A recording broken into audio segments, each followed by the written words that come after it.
big welcome and thanks for joining us here on a news update here on News Ghana Clock. This is a recap of all the top stories throughout the week in review, and it is coming to you from our news hub here inside the zoo, here in Accra. My name is Kweku Ediama Ansa. And I am Hegel Fusua. Coming up in this bulletin, the Right Information Action Group says it is displeased with repeated promises to pass the RTI bill. Also, the national organizer of the NDC, Kofi Adams, pledges the party's support for Dr. Opuni. We'll bring you business updates as COPEC accuses Bost of causing financial loss to the state. Also, the Food and Drugs Authority has confirmed that Banku has killed 6 people. We take it to sports as Vice President of the GFA, George Friye, declares his intention to contest for the GFA presidency. Also in sports, we will take a look at the scorelines in the English FA Cup. We have these and many other stories all coming up in the next few minutes.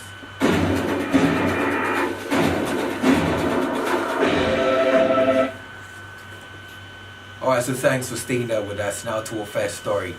The Deputy Speaker of Parliament, Joseph Osei Owusu, has assured that the House will speed efforts to have the Right to Information Bill passed when it returns to the House. Now, the Deputy Speaker of Parliament believes that a lot of work has been done already in the last Parliament, saying it will not take time to have the bill passed into law when it is brought before the House. Well, still on the RTI, the Right to Information Action Group is displeased with the repeated broken promises regarding the passage of the Freedom of Information Bill.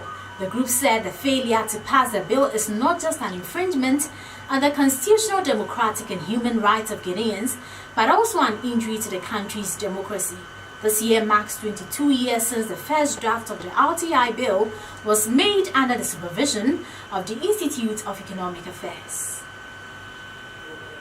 So now let's continue. Well, the Member of Parliament for Ashaiman, Ernest Henry Nogbe, is asking for the Ministry of Procurement to be scrapped off if the sector minister cannot answer simple questions in Parliament about issues concerning her ministry. Now, the Ernest Henry Nogbe said the failure by Sarah Adjoa Safo to answer questions about why Microfinance and Small Loan Center, that is MASLOC, awarded the 28 million cedis contract to Destroyed Impacts, in which is enough justification that the Ministry of Procurement is redundant. To some other stories, a group calling itself Concerned Citizen of the Etiwa Landscape is embarking on the 6-day walk to protest government decision to mine in the Etiwa Forest Reserve in the eastern region. The group explains the objective of the walk is to raise citizen awareness to compel government to cancel plans to mine bauxite within the Etiwa Forest Reserve. In 2017, government leveraged the reserve for $15 billion in the joint venture with the Chinese government. The protesters will begin their walk from Sejimase through to Chebi and finally to Accra.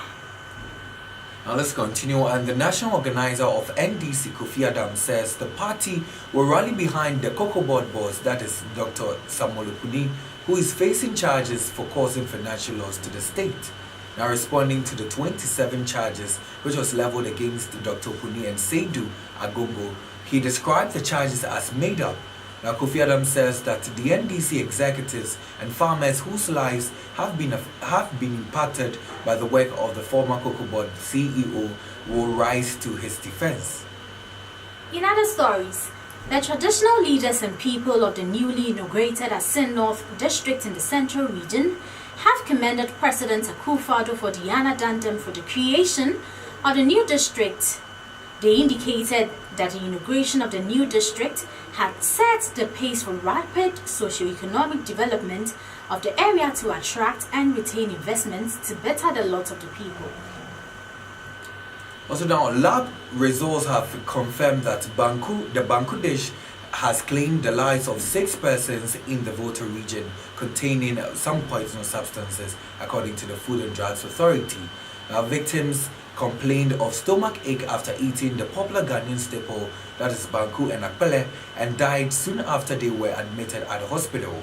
Now, the Food and Drugs Authority officials visited the town to collect samples of the food and the dough from the corn mill where the primary ingredient was procured. Moving on. Some tenants in Liberia House located at Ringway Estate are bemoaning the amount expected to be paid for toilet fee.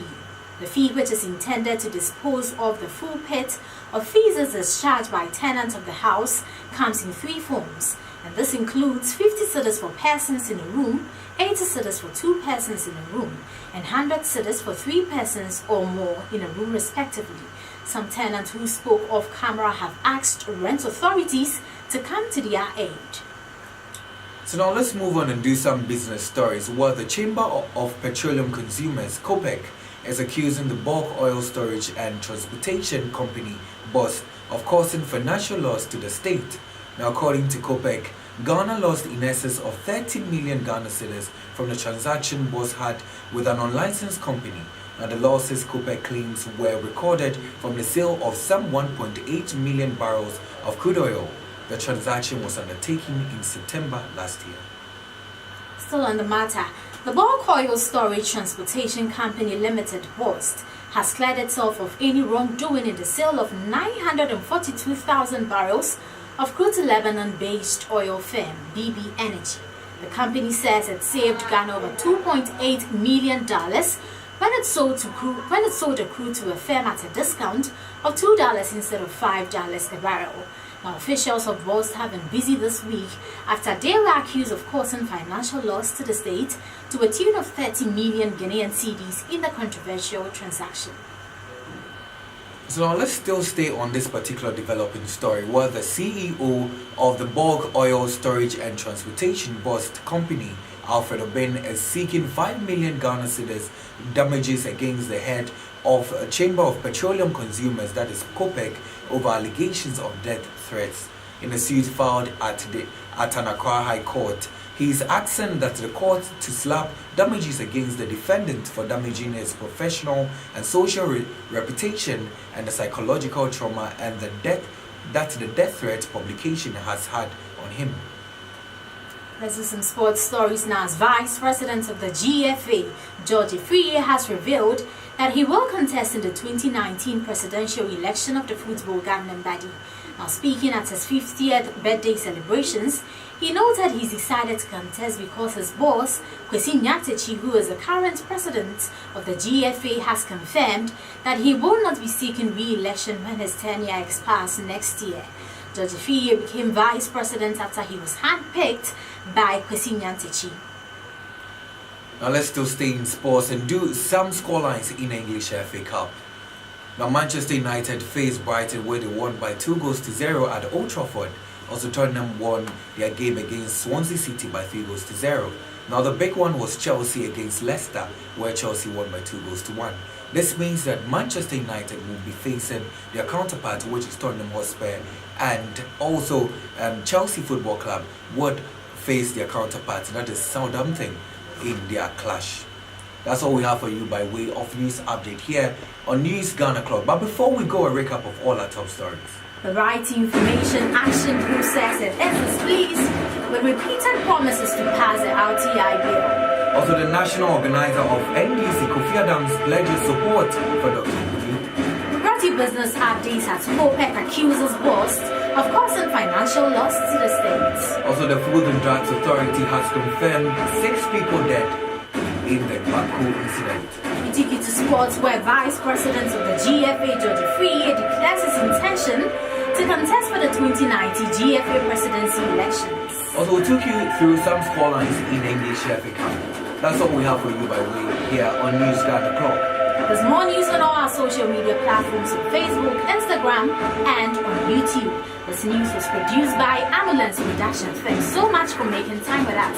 My name is Hega Opusua. And my name is Kweku Edio.